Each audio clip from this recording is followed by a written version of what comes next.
내가 하나님의 뜻이라고 굳게 믿는 것들 중에서 진짜 하나님의 마음이라기보다 내 수준에서 내 생각대로 짐작한 하나님의 뜻이 의외로 많다는 것을 아시나요? 우리 신앙에는 결코 변하지 않는 진리의 기둥이 있지만 동시에 우리가 자라감에 따라 넓어지고 깊어져야 하는 성숙의 영역도 있습니다. 똑같은 성경 말씀이 어떤 날은 단순한 문자로, 어떤 날은 나를 뒤흔드는 살아있는 음성으로 다가오는 이유가 바로 여기에 있습니다.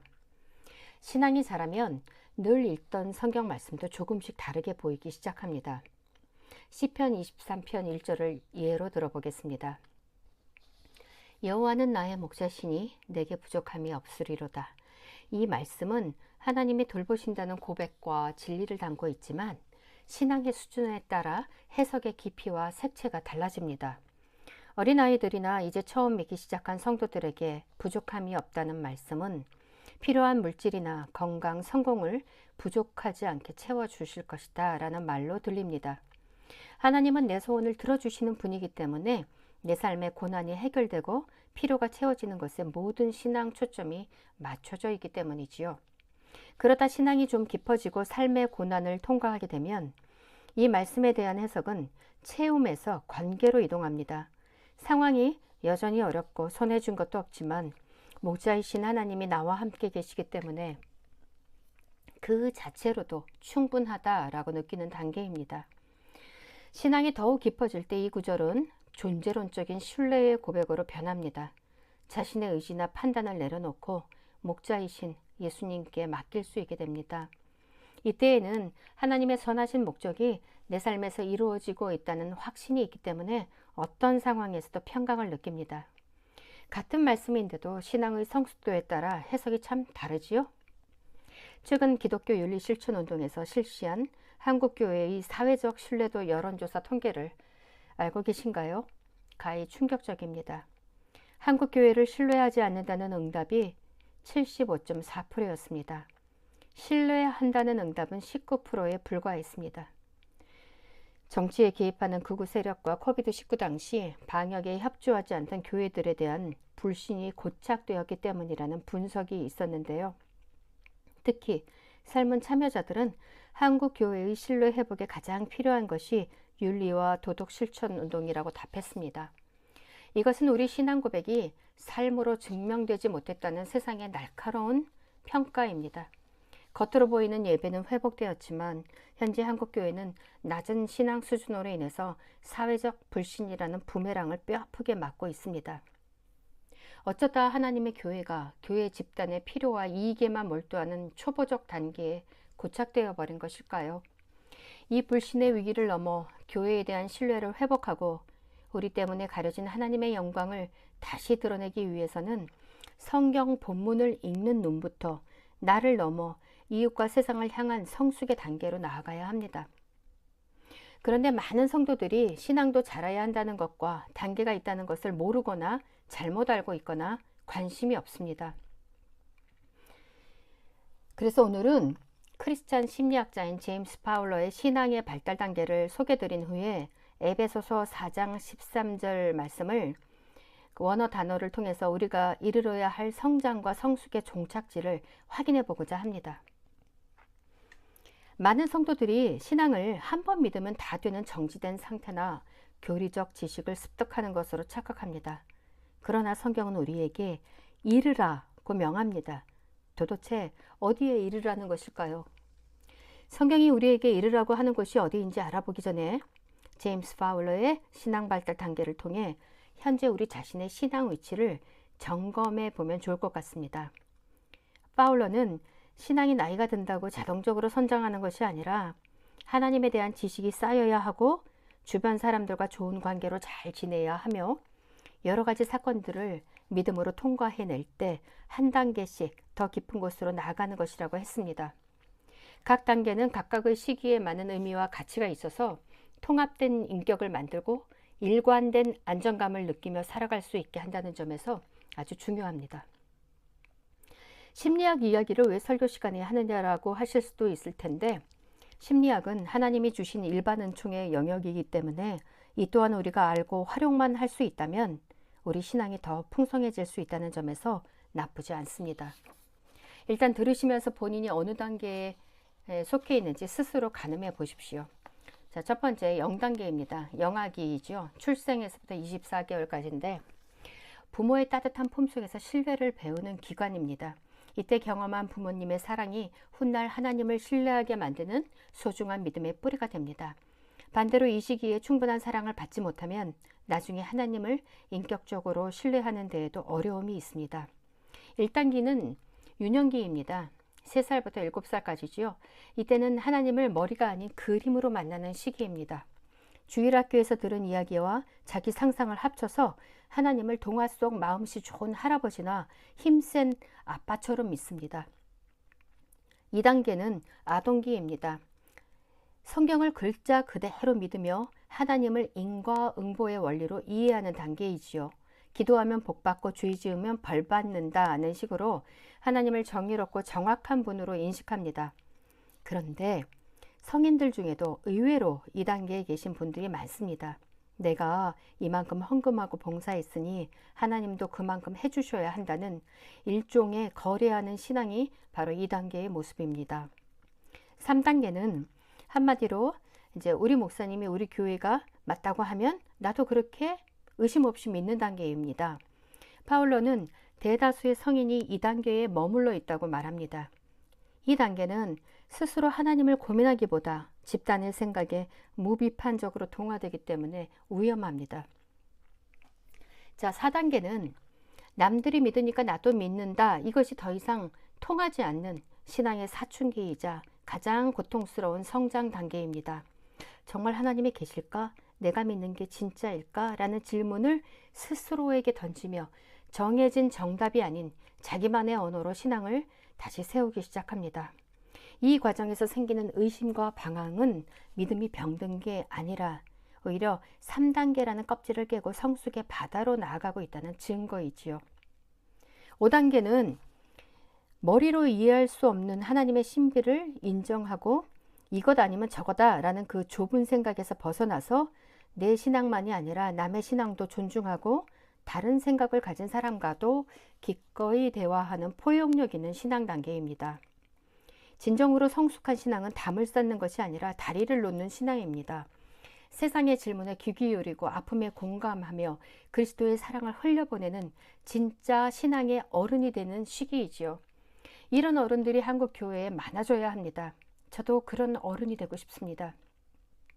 6단계 마지막이지요. 사실 2단계까지 가는 사람은 극히 드뭅니다. 하나님의 눈으로 세상을 바라보며 자신을 온전히 내어놓아야 하는 단계이니까요. 마치 뭐 테레사 수녀님이나 또 그 사랑의 원자탄이라는 목사님이 있으시잖아요. 자, 이렇게 6단계까지 들어보셨는데 여러분은 지금 어느 단계에 계신 것 같습니까? 제가 파울로의 신앙 발달 단계를 굳이 설교문에 첨가한 이유는 오늘 본문에서 말하는 온전한 사람이라는 표현 자체가 심리적 성숙과 영적 온전함이 통합된 상태를 의미하기 때문입니다. 언제부턴가 부쩍 심리 상담소 같은 기관들, 그 다음에 또 TV에서도 상담 프로들이 많이 생겼습니다. 이것은 사람의 발달이 단지 육체와 지능의 문제에 국한된 것이 아님을 보여주는 것이지요. 심리학자들은 인간이 평생에 걸쳐 자아를 성장시키고 정체성을 통합해야 한다고 말합니다. 우리 신앙의 자아와 정체성도 마찬가지입니다. 그리스도의 장성한 분량에 이르기까지 멈추지 않은 여정이니까요. 그래서 이제부터 본격적으로 에베소서 4장 13절을 살펴보도록 하겠습니다.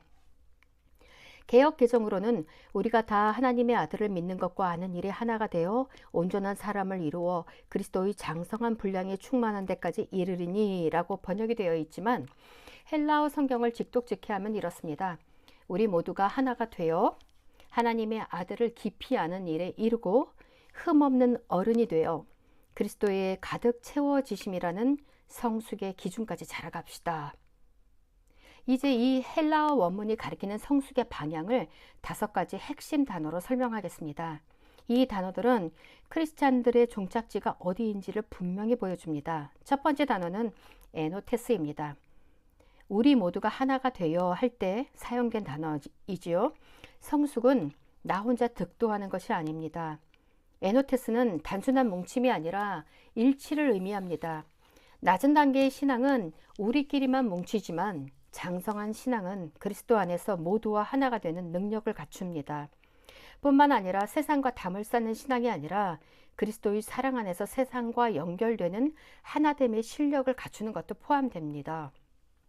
두 번째는 에피그노시스, 즉 지식이라는 말인데요. 하나님의 아들을 깊이 아는 일에 이르고에서 나오는 단어입니다. 지식에는 두 종류가 있습니다. 하나는 단순한 정보에 대한 지식을 뜻하는 그노시스이고요.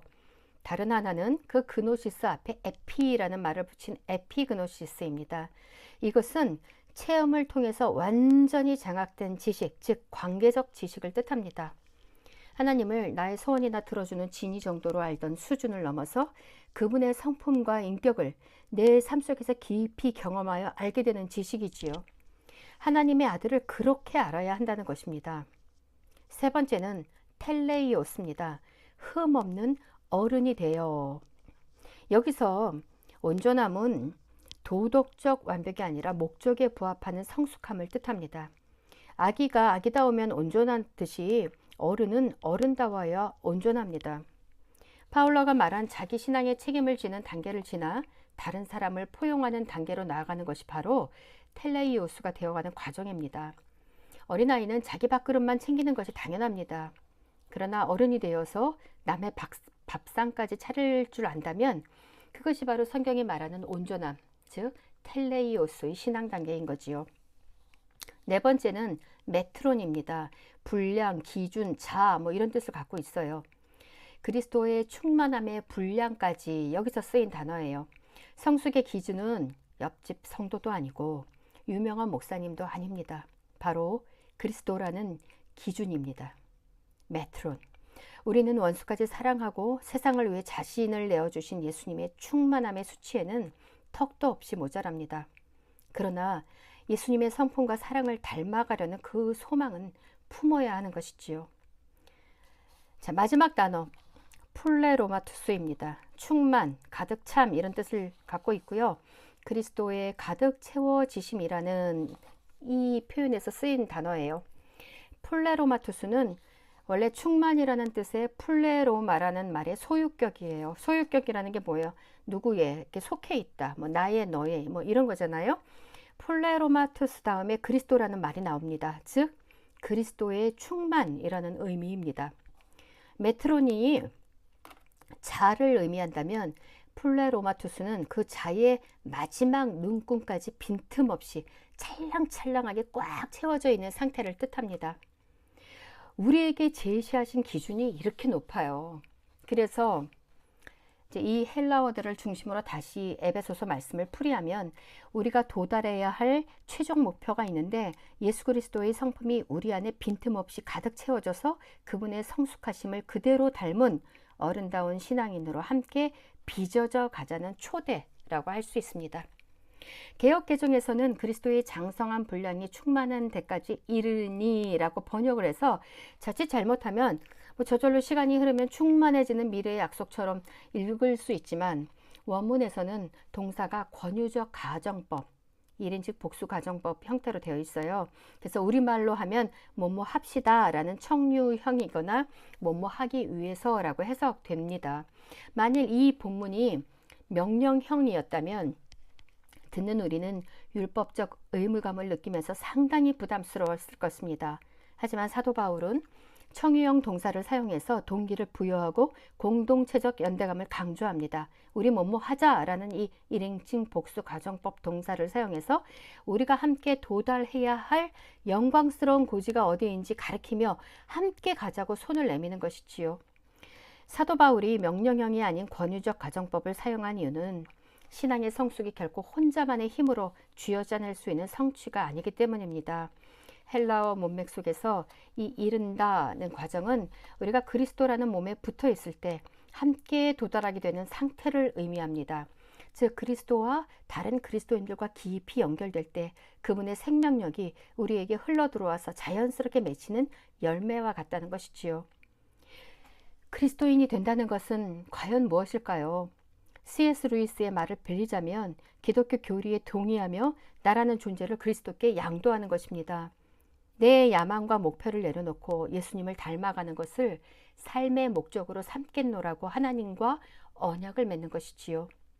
저는 한국교회가 신뢰도를 잃은 궁극적 이유를 목사와 성도들이 성숙한 신앙 단계로 나아가려는 의식과 노력이 부족했기 때문이라고 생각합니다. 가장 잘못한 사람들은 목사들입니다만 성도들도 자신의 신앙을 성경적 관점에서 스스로 객관적으로 돌아보셔야 합니다. 보통 기도를 많이 하면 은사는 따라오지요. 그러나 은사는 말 그대로 선물입니다. 아무리 특출난 은사를 받았더라도 그 은사가 그리스도의 성품을 대신할 수는 없습니다. 또한 교리적 지식이 아무리 해박하다 해도 삶으로 나타나지 않는다면 예수님 시대의 바리새인보다 더한 바리새인이 될 수밖에 없습니다. 진정한 성숙은 내 지식, 내 경험, 내 소망과 같은 삶의 모든 조각들이 예수님의 눈으로 해석되고 하나로 연결되는 통합에 달려 있습니다. 우리는 저마다 성장 과정에서 겪은 결핍과 상처들을 안고 있습니다. 그것들로 인해서 사회인으로서뿐만 아니라 그리스도인으로서도 온전하게 기능하지 못할 때가 얼마나 많습니까? 여러분, 그렇지만 복된 소식을 전합니다. 하나님을 진짜 조금이라도 만나게 되면 분명히 변화가 시작됩니다. 아기가 어른이 되려고 스스로 고군분투하는 게 아니라 그 안에 있는 생명력 때문에 저절로 자라나듯이 우리 안에 그리스도가 계시다면 그리스도의 생명이 우리를 그냥 두지 않습니다. 그런데 낮은 단계에서 더 나은 단계로 나아갈 땐 반드시 고통이 따르기 때문에 성장과 성숙이 쉽지 않습니다. 하지만 혼자 가는 길이 아닙니다. 우리 안에 성령이 계시고 우리 곁에 다른 지체들이 있습니다. 그래서 오늘 본문에서도 그리스도의 성장과 성숙을 말할 때 내가 아니라 우리 모두라는 오이판테스라는 말을 사용한 것입니다. 이제 옆에 계신 분들을 한번 보세요. 그분이 성숙해져야 내가 살고 내가 자라야 그분이 그리스도를 봅니다. 서로가 그리스도의 은혜를 공급하는 통로가 되어 함께 나아갈 때 성장과 성숙이 일어나며 그때 비로소 세상은 저 교회는 뭔가 다르다라고 느끼기 시작할 것입니다. 세상의 78%가 우리를 불신하고 있습니다. 너희들 믿을 수 없어 라고 차갑게 등을 돌린 부끄러운 수치입니다. 그러나 오늘 우리는 이 수치를 정죄라고만 받아들이지 말고 이제 잠에서 깨어나라시는 하나님의 거룩한 권면으로 받고 모두 믿는 것과 아는 일이 하나가 되어 마침내 그리스도의 충만함에 이르는 그날까지 함께 자라가길 소망합니다.